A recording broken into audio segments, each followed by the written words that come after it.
एक छोटे से गांव में रहती थी, जहां की हवा में सादगी और मोहब्बत घुली हुई थी। उसके अब्बा एक गरीब ठेले वाले थे, जो अपने छोटे से कारोबार से घर का खर्च चलाते थे। उनके पास दौलत नहीं थी, मगर अपनी बेटी के लिए उनके दिल में बेहिसाब प्यार था। वो हमेशा फातिमा की हर ख्वाहिश पूरी करने की पूरी कोशिश करते, चाहे हालात कितने ही मुश्किल क्यों ना हो। फातिमा खुशमिजाज, मेहनती और नेक दिल लड़की थी, जो हमेशा अपने वालिदैन का ख्याल रखती और उनकी दुआओं में रहती। उनके छोटे से घर के आंगन में एक बड़ा सा दरख्त था, जो फातिमा के लिए किसी साएदार दोस्त की तरह था। वह अक्सर उस पेड़ के नीचे बैठकर पढ़ाई करती और उसके पास बैठने से उसे एक अजीब सा सुकून मिलता था। यह दरख्त बरसों से वहां खड़ा था, लेकिन कोई नहीं जानता था कि इसके नीचे एक रहस्यमयी दुनिया भी बसती थी। इसके नीचे एक गहरा बिल था, जिसमें एक नाग रहता था, मगर वो कोई आम नाग नहीं था। एक दिन फातिमा स्कूल से लौट रही थी। रास्ते में उसका पैर एक पत्थर से टकरा गया और वह गिर गई। उसकी किताबें जमीन पर बिखर गईं और उसके घुटनों से खून बहने लगा। उसकी आंखों में आंसू आ गए। तभी अचानक एक अजनबी नौजवान उसके सामने खड़ा हो गया। क्या मैं तुम्हारी मदद कर सकता हूँ? उसने नरम आवाज में कहा। फातिमा ने चौंक कर ऊपर देखा। वो नौजवान बेहद खूबसूरत था। हरी आंखें, गोरा रंग और गजब की शख्सियत। उसकी उम्र करीब 19-20 साल होगी। नहीं शुक्रिया, मैं खुद उठा लूंगी। फातिमा ने झटपट अपनी किताबें समेटी और तेज कदमों से घर की ओर चल दी, मगर उसका दिल जोरों से धड़क रहा था। उस दिन के बाद जब भी फातिमा स्कूल जाती, उसे महसूस होता जैसे कोई उसका पीछा कर रहा हो, मगर जब वह पीछे मुड़कर देखती, वहां कोई नहीं होता। कई बार तो उसे ऐसा भी लगता जैसे कोई उसके करीब बैठा हो और उसे गहरी निगाहों से देख रहा हो। रात में जब वह सोने जाती, तो उसे लगता जैसे कोई उसके पास बैठा है और उसे टकटकी लगाए देख रहा है। वह घबरा कर उठ जाती, कमरे की बत्ती जलाती, लेकिन वहां कोई नहीं होता। फातिमा परेशान रहने लगी। क्या उसके साथ कुछ अजीब हो रहा था, या ये सब उसका वहम था? एक दिन जब वह आंगन में अपने मनपसंद पेड़ के नीचे बैठी थी, उसे फिर वही एहसास हुआ जैसे कोई उसके पास बैठा हो, मगर वहां कोई नहीं था।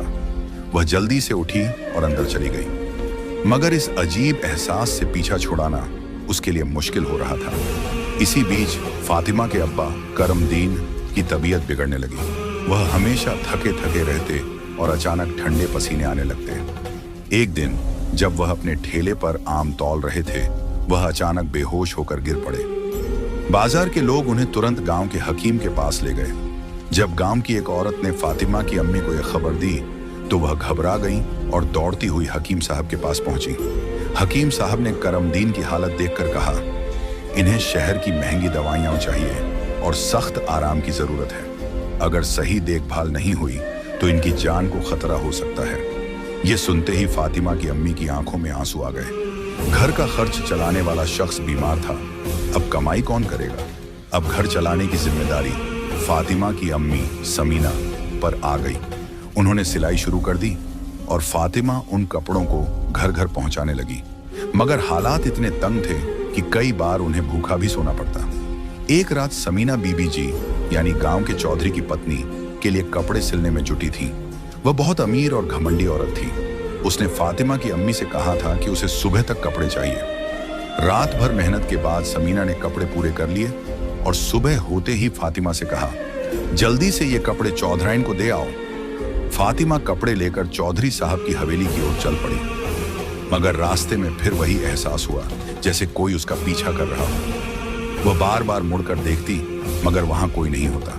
हवेली के दरवाजे पर पहुंचकर उसने दस्तक दी, मगर कोई जवाब नहीं आया।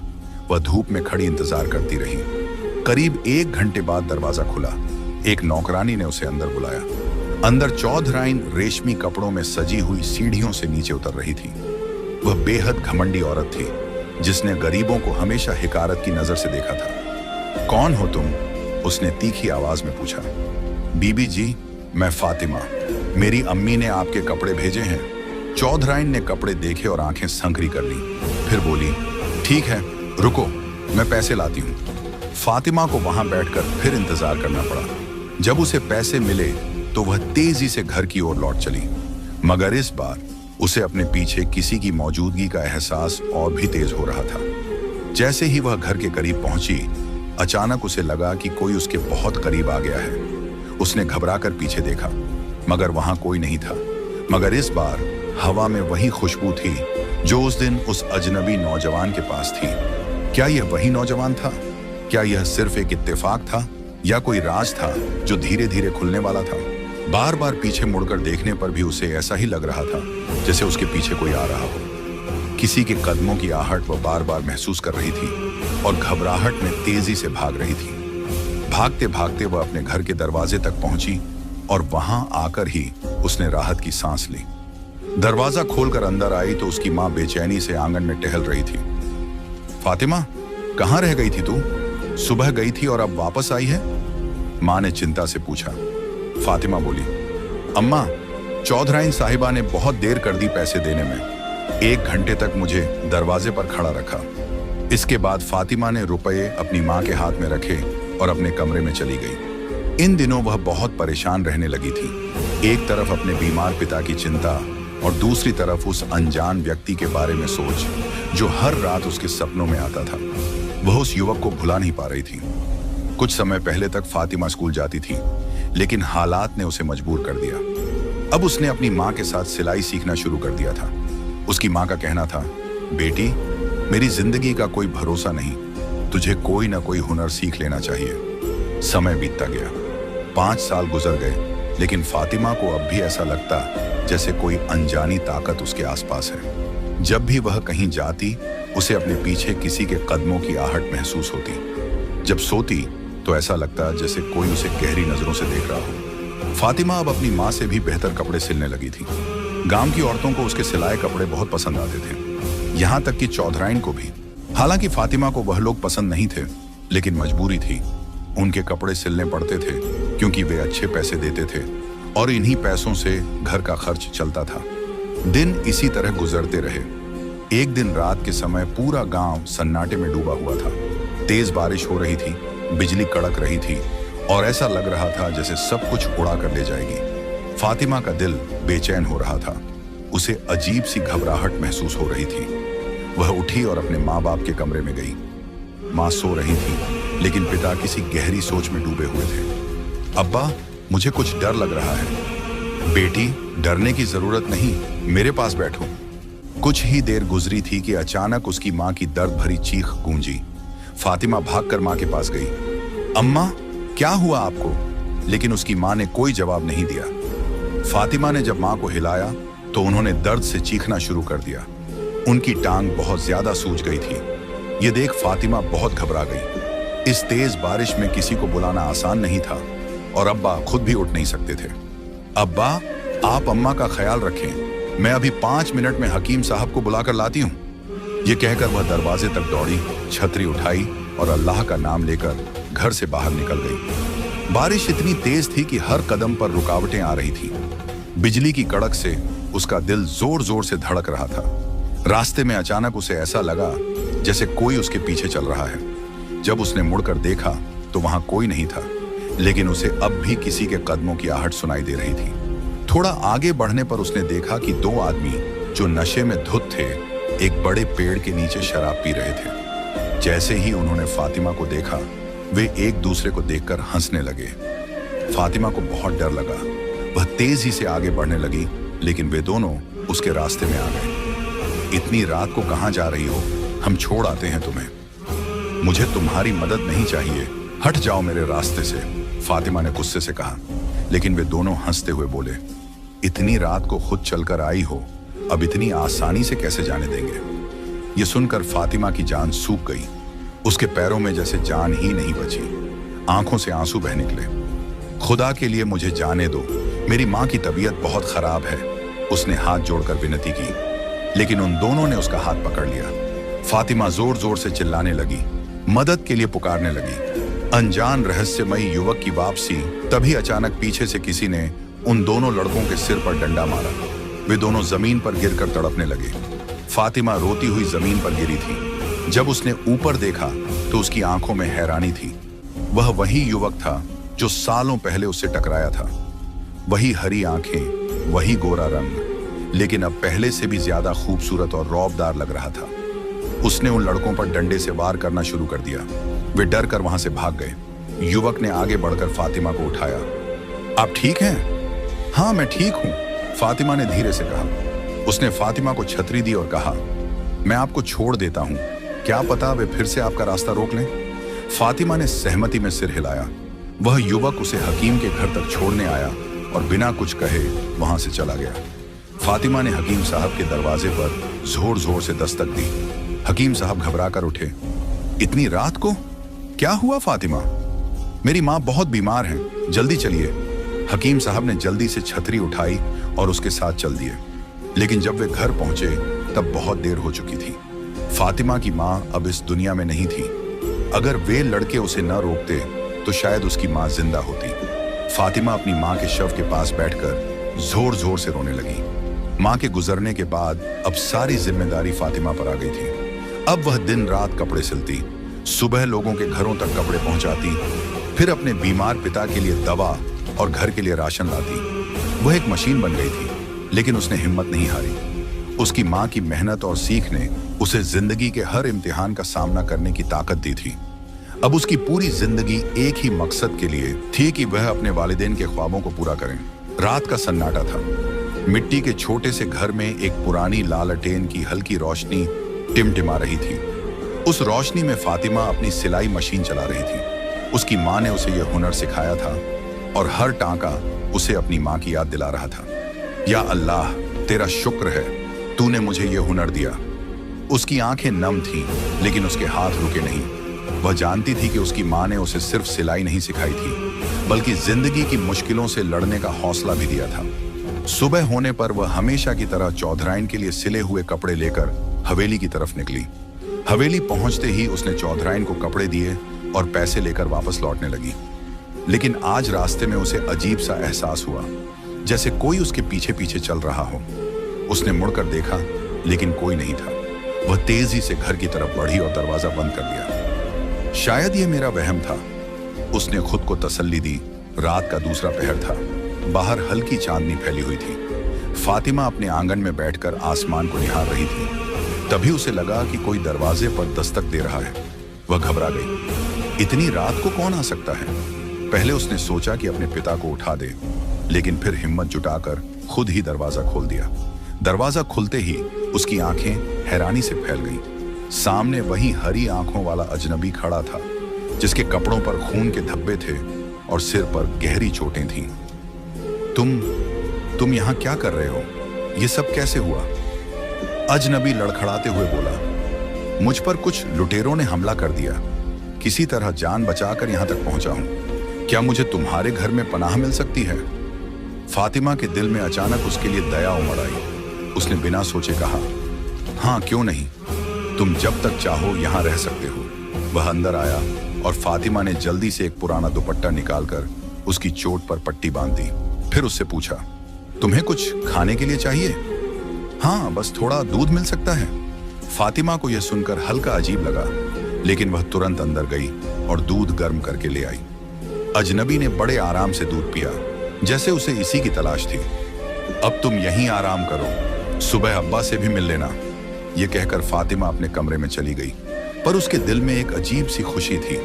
शायद मैं इस अजनबी को पसंद करने लगी हूं। सुबह जब फातिमा उठी तो मौसम बड़ा सुहावना था।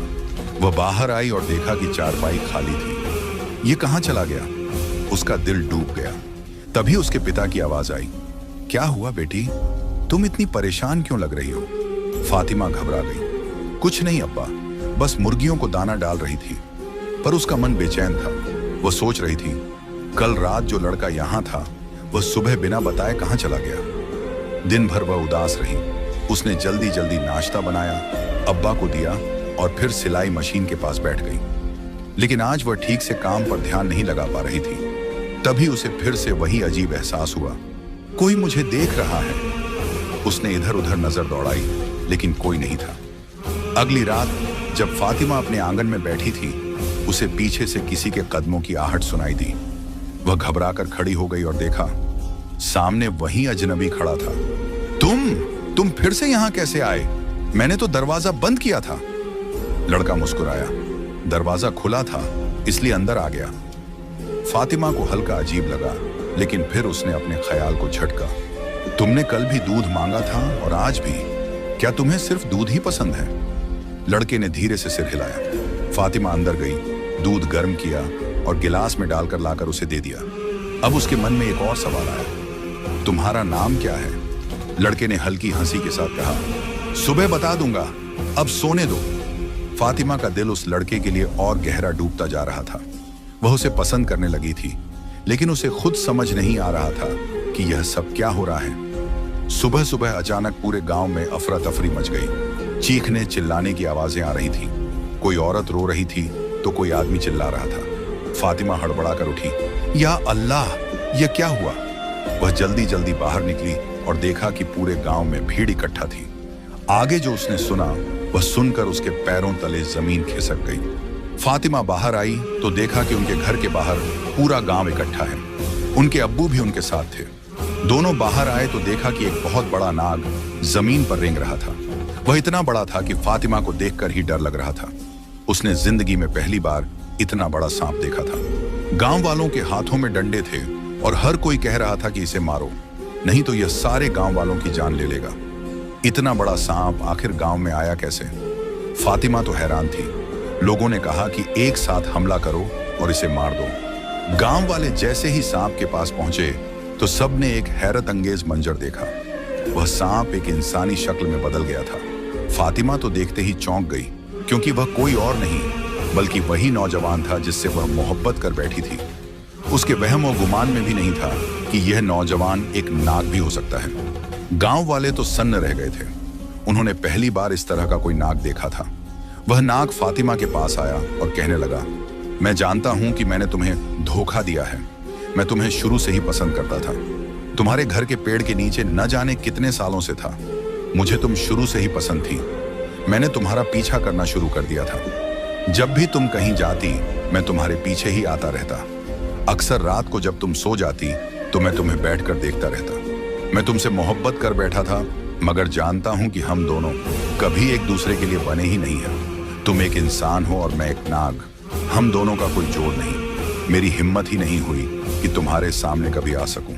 लेकिन अब मुझे छिपना नहीं चाहिए था, क्योंकि मैं जानता हूं कि तुम और मैं एक दूसरे के लिए नहीं बन सकते। फातिमा अभी तक सदमे की हालत में थी। वह सोच भी नहीं सकती थी कि वह जिस नौजवान से मोहब्बत करती थी वह नौजवान एक नाग निकलेगा। उसे अब समझ आया था, जब उसे लगता था कि उसके पीछे कोई आ रहा है, वह कोई और नहीं, यही नाग था। उसका दिल तेजी से धड़कने लगा था। इतना बड़ा धोखा। वह नाग तो चला गया था, लेकिन फातिमा के लिए बहुत बड़ा दुख छोड़कर गया था। जाते हुए उसने यही कहा था कि मैं तुम लोगों के लिए एक ऐसी चीज छोड़कर जा रहा हूं जो तुम लोगों की जिंदगी बदल देगी और तुम लोगों के लिए आसानी पैदा करेगी और तुम एक खुशहाल जिंदगी गुजारोगी। अब मैं कभी भी इस गांव में नहीं आऊंगा। यह कहकर वह नौजवान फिर से सांप की शक्ल में बदल जाता है और गायब हो जाता है। फातिमा, जो अभी तक इस हकीकत को समझ नहीं पा रही थी, इस शौक की हालत में बेहोश हो जाती है। जब फातिमा को होश आता है तो उसके अब्बू उसे बताते हैं कि उनके पेड़ के नीचे एक बहुत कीमती हीरा मिला है, जो वह नौजवान सांप छोड़कर गया था। फातिमा और उसके अब्बू वह हीरा बेचकर शहर चले जाते हैं, जहां वे एक बड़ा घर खरीदते हैं और फातिमा के अब्बू का इलाज भी कराते हैं। फातिमा का अब्बू ठीक हो चुका था। सब ठीक था, मगर उसका दिल टूट चुका था। फातिमा का दिल अभी तक सांप की मोहब्बत में ही बसा था। वह अपनी जिंदगी में आगे बढ़ने की कोशिश करती थी, लेकिन वह नौजवान उसके दिल से नहीं निकलता था। उसके अब्बू उसे शादी करने की बात करते हैं, लेकिन फातिमा कैसे बताए कि वह उस नौजवान को भुला नहीं पाती। आखिरकार एक दिन फातिमा के लिए एक अच्छा रिश्ता आता है और उसकी शादी हो जाती है, लेकिन दिल में वह सांप, वह नौजवान उसके साथ ही रहता है।